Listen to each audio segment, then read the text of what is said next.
तो शायद हम उस देश में रह रहे हैं जहां अगर आप बीजेपी और आरएसएस के हैं तो आप कितने करप्ट हैं इससे तय होगा कि आपको कितनी बड़ी कुर्सी मिलेगी। कि इस देश में कुलपति नियुक्त कर रहा है आरएसएस और आपने पूरे विश्वविद्यालय को आरएसएस का अड्डा बना दिया है कि कैंपस के हर शिक्षक अब केवल प्रमोशन या किसी कमेटी में मेंबर बनने के लिए सरेंडर कर चुके हैं। 8 सेमेस्टर का सिलेबस 5 मिनट में पास हो गया क्योंकि वो आरएसएस से बंद किया गया हुआ है। जब वो सारे लोग आरएसएस वाले भर गए तो आप कल्पना करिए कि पीएचडी में एडमिशन से लेकर के जो वाइवा में नंबर मिलता है वो सब ये देख कर दिया जाएगा कि कौन किस विचार का है। मैंने अपनी किताब में लिखा है सर कि जाने कितने बच्चे पीएचडी करके वापस अपने गांव लौट गए लेकिन आरएसएस में नहीं गए, इसलिए आज वो बेरोजगार बैठे उनका दर्द पूछने वाला कोई नहीं। कि 30 से 40-50 लाख रुपए में वे लोग प्रोफेसर और असिस्टेंट प्रोफेसर बन गए जो अगर दोबारा बीए में एडमिशन लेने जाए तो शायद उनको एडमिशन न मिले।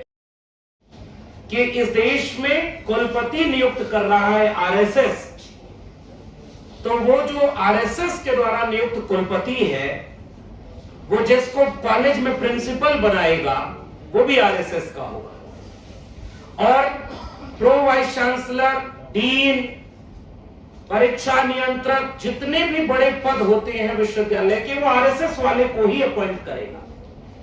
और जब ये सारे लोग विश्वविद्यालय में आरएसएस के हो जाएंगे तो परमानेंट अपॉइंटमेंट भी आरएसएस वाले का ही करेंगे। और इसीलिए शायद मैंने अपनी तो किताब लिख करके प्रोफेसर की डायरी ये बात कही कि देश भर के विश्वविद्यालय को आरएसएस ने अपने कब्जे में ले लिया।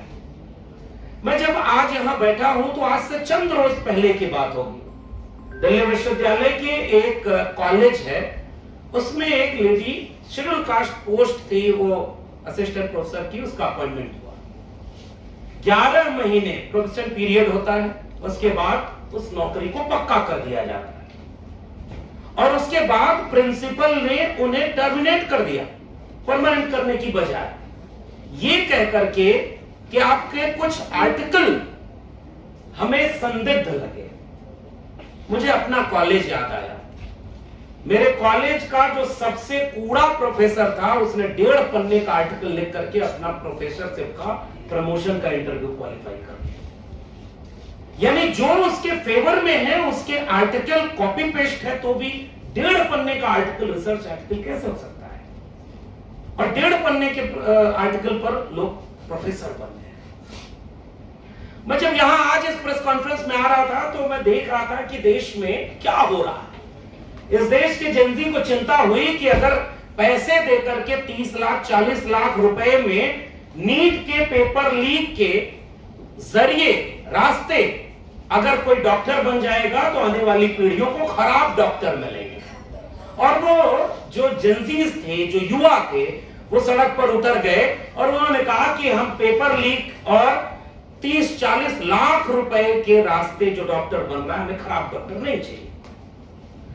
मैं कह रहा हूं कि रिपोर्टर्स कलेक्टिव एक और काम करे कि दिल्ली विश्वविद्यालय का ऐसे ही अपॉइंटमेंट जो पिछले 2-3 वर्षों में तकरीबन 5000 अपॉइंटमेंट हुआ है उसकी जांच करे तो पता चलेगा कि 30 से 40-50 लाख रुपए में वे लोग प्रोफेसर और असिस्टेंट प्रोफेसर बन गए जो अगर दोबारा बीए में एडमिशन लेने जाए तो शायद उनको एडमिशन ना मिले, फिर भी वो आज वहां उसी जगह पे प्रोफेसर है।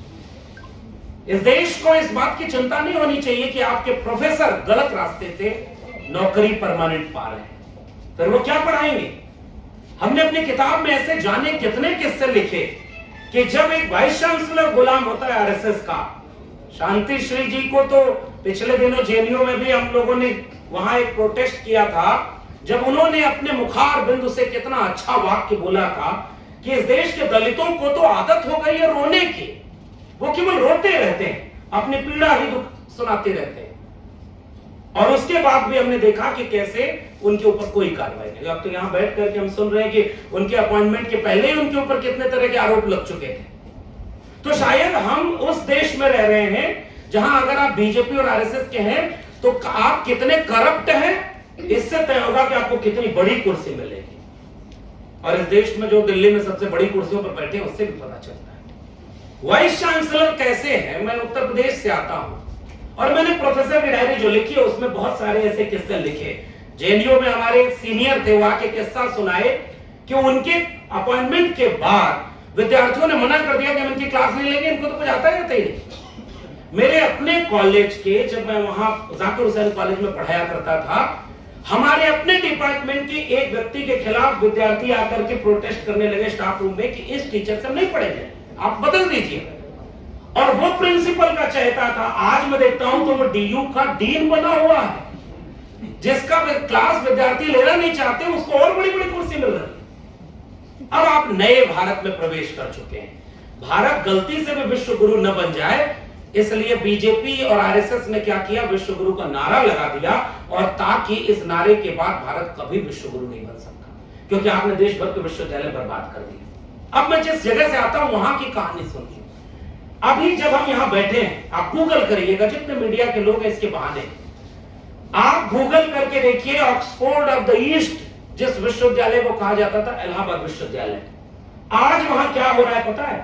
वहां के विद्यार्थी तकरीबन 2 हफ्ते से इस बात के लिए अनशन पर बैठे थे कि आपने 400 गुना फीस बढ़ा दी, 6000 पूरी टोटल सीट हर कोर्स के मिला करके आपने घटा दी, फीस बढ़ा दी, और आपने पूरे विश्वविद्यालय को आरएसएस का अड्डा बना दिया है। और आज जब वो प्रोटेस्ट कर रहे थे, उनके ऊपर पुलिस का लाठीचार्ज हुआ है, कई घायल हुए हैं, और कुलपति उनसे बात नहीं कर रहे। ये देश के ऑक्सफोर्ड ऑफ द ईस्ट है। दूसरा विश्वविद्यालय है गोरखपुर विश्वविद्यालय, जहां से उत्तर प्रदेश के मुख्यमंत्री भी आते हैं। इसकी 2 कहानी बता रहा हूं, तब आपको पता चलेगा केवल जेएनयू ही आरएसएस का गुलाम नहीं बना है, देश का हर कैंपस आरएसएस का गुलाम बन चुका है। खुद बीजेपी के द्वारा नियुक्त राज्यपाल गोरखपुर विश्वविद्यालय में एक कार्यक्रम में जाती हैं, और वो क्या आरोप लगाती हैं कि विश्वविद्यालय में जो मेस चल नहीं रहा, हॉस्टल में कोई फंक्शन है नहीं उस तरह से, वो बाहर से टिफिन आती है, और टिफिन में नशीली वनस्पति भी सप्लाई हो रही है। कहां? विश्वविद्यालय के भीतर। अपॉइंटमेंट गलत हो रहा है, सब कुछ गलत हो रहा है। उसके बाद वो वाइस चांसलर और तमाम लोगों के सामने कहती है आपका विश्वविद्यालय बर्बाद हो रहा है। और जब विश्वविद्यालय के विद्यार्थी अपने कुलपति से मिलने जाते हैं, तो वो कुलपति उनके ऊपर लाठीचार्ज, फर्जी मुकदमे। इस समय देश का कोई विश्वविद्यालय ऐसा नहीं होगा जहां अगर कोई जेएनयूटी है तो सर बचा हुआ है। मैं आप लोग को बधाई देता हूं कि आप लोग लड़ रहे हैं ताकि शिक्षक बचे हुए हैं। इस देश भर के कैंपस के हर शिक्षक अब केवल प्रमोशन या किसी कमेटी में मेंबर बनने के लिए सरेंडर कर चुके हैं।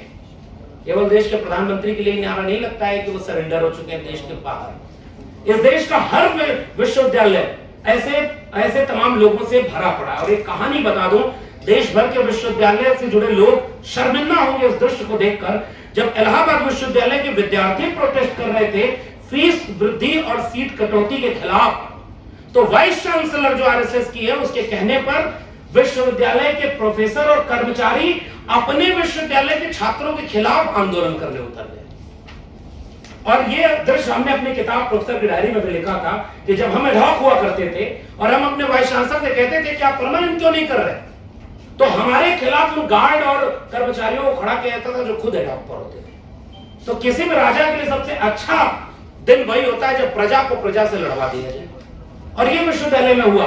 अभी हमारे पूर्व एक पत्रकार महोदय कह रहे थे उड़ीसा में 14 वाइस चांसलर नहीं थे, बीजेपी की सरकार बनी, सारे वाइस चांसलर आ गए। हम तो दिल्ली विश्वविद्यालय में हमने देखा लगभग 2010 के बाद से 2014 में सरकार बन गई, फिर भी वीसी अपना नहीं था।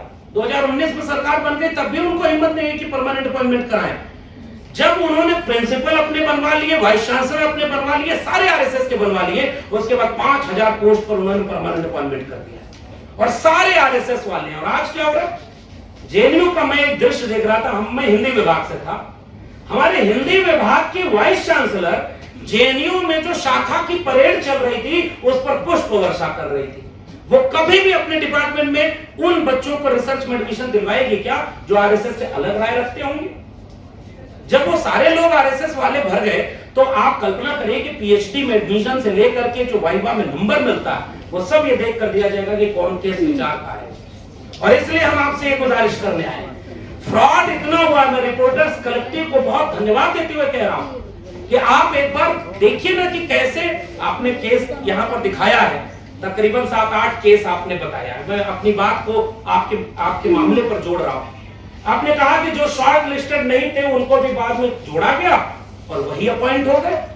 मैं इलाहाबाद विश्वविद्यालय में खुद अप्लाई करने वाला एप्लीकेंट था और वहां पर हमने देखा कि दोबारा एक लिस्ट निकली। 10 अपॉइंटमेंट अगर हुए तो जो दोबारा लिस्ट निकली उसमें से 8 अपॉइंटमेंट हो गए। फिर ये लिस्ट कैसे निकली थी जो दोबारा आई थी? ये इसीलिए थी क्योंकि अपने लोग उस क्राइटेरिया में नहीं आ रहे थे। अब तो उन्होंने क्राइटेरिया बदल दिया, प्रोफेसर ऑफ प्रैक्टिस। ये क्या है? अगर आपके पास नेट नहीं है, जेआरएफ नहीं है, पीएचडी नहीं है और अगर आपके पास आरएसएस की शाखा वाली प्रथम वर्ष दीक्षित, द्वितीय वर्ष दीक्षित, तृतीय वर्ष दीक्षित अगर आप हैं तो आप डायरेक्ट प्रोफेसर बन सकते हैं, डायरेक्ट वाइस चांसलर बन सकते हैं। सब तो आरएसएस के कब्जे में चला गया। और आरएसएस ने क्या किया? इस देश में जितने लोग बोलने वाले थे उनकी सीटों को एनएफएस करवाया।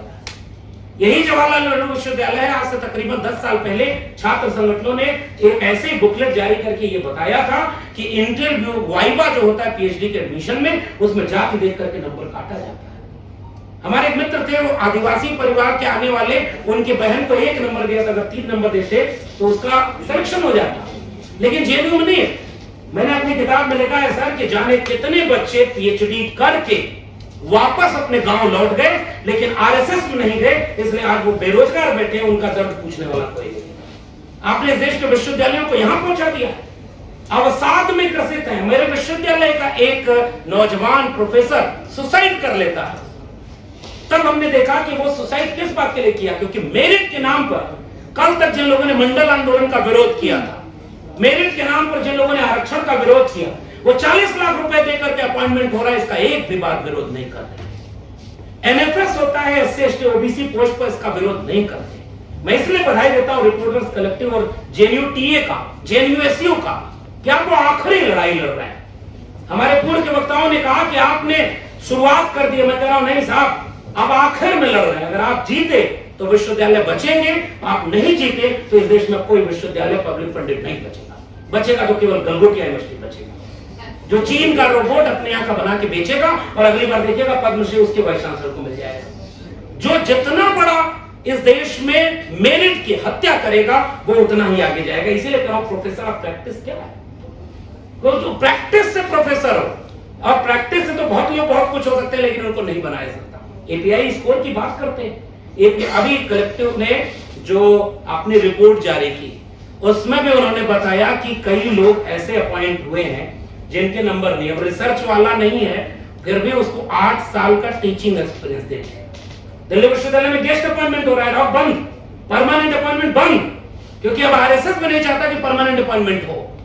अब उन गेस्ट को कोई भी टीचिंग एक्सपीरियंस नहीं मिलेगा, आप कभी जीवन में प्रोफेसर नहीं बन सकते। अगर आप आरएसएस में गए हैं तो आप तो कुछ भी बन सकते हैं। इसलिए हम कह रहे हैं कि और हम तो सर किताब लेके भुक्तभोगी हैं। 14 साल जिस विश्वविद्यालय में पढ़ाया, मेरा एपीआई स्कोर 100 आउट ऑफ 196 था। टॉपर ऑफ द बैच में अपने यूनिवर्सिटी का था, उसी यूनिवर्सिटी का जिसमें आज प्रोफेसरों को छात्रों के आंदोलन के खिलाफ नारे लगवाया जा रहा है। और आपने कोई मेरिट नहीं देखी, 52 नंबर वाले का परमानेंट किया है, आप मेरिट देख रहे हैं। अब दिल्ली विश्वविद्यालय में परमानेंट अपॉइंटमेंट कैसे होगा? 2 दिन का क्लास वो चल रहा है इंटरव्यू, एक दिन आपसे एस्से लिखवाया जाएगा, 45 मिनट में आप एस्से राइटिंग करिए और उसके बाद अगले दिन प्रेजेंटेशन करिए, 15 से 20 मिनट आपको मिलेंगे प्रेजेंटेशन के। जिस विश्वविद्यालय में पीएचडी में एडमिशन इस बात पे हो रहा है कि इंडिया जैसे भारत सही है कि नहीं, हिंदुस्तान नाम होना चाहिए कि नहीं, इस पे तुम रिसर्च करो, उसका परमानेंट नौकरी ये करने देंगे। हमने कबीर और उस पे काम किया था, आपने कहा कि आप तो वैसे ही कॉमरेड लग रहे हैं, आपकी क्या नौकरी लगेगी? फिर आप किस बात के लिए एपीआई बनाते हैं? रिसर्च, ये रिपोर्टर्स कलेक्टिव ने तो कम काम किया है। ये तो मैं इसलिए कह रहा हूं कि आप जब मीडिया पूरी दरबारी बनी है तब आप कम से कम काम कराएं। लेकिन मैं कह रहा हूं इस मीडिया घराने को इतनी ताकत मिले कि देश भर के विश्वविद्यालय की जांच करे, इससे ज्यादा खराब नतीजे उस रिपोर्ट में मिलेंगे। और इसीलिए मैं जाके कह रहा हूं, इन्होंने यहां पर कहा, अभी हमारे सांसद लोग आए थे और कहे कि बिना संसद में बातचीत किए बिल पास हो रहा है। दिल्ली विश्वविद्यालय में बिना बातचीत के सिलेबस पास हो रहा था, किसी ने नहीं देखा, हम लोग उसके खिलाफ भी बोल रहे थे, इसलिए नौकरी नहीं मिली। 5 मिनट में पूरे ग्रेजुएशन के पहले 6 सेमेस्टर होते थे, अब 8 सेमेस्टर। 8 सेमेस्टर का सिलेबस 5 मिनट में पास हो गया क्योंकि वो आरएसएस से बन के आया।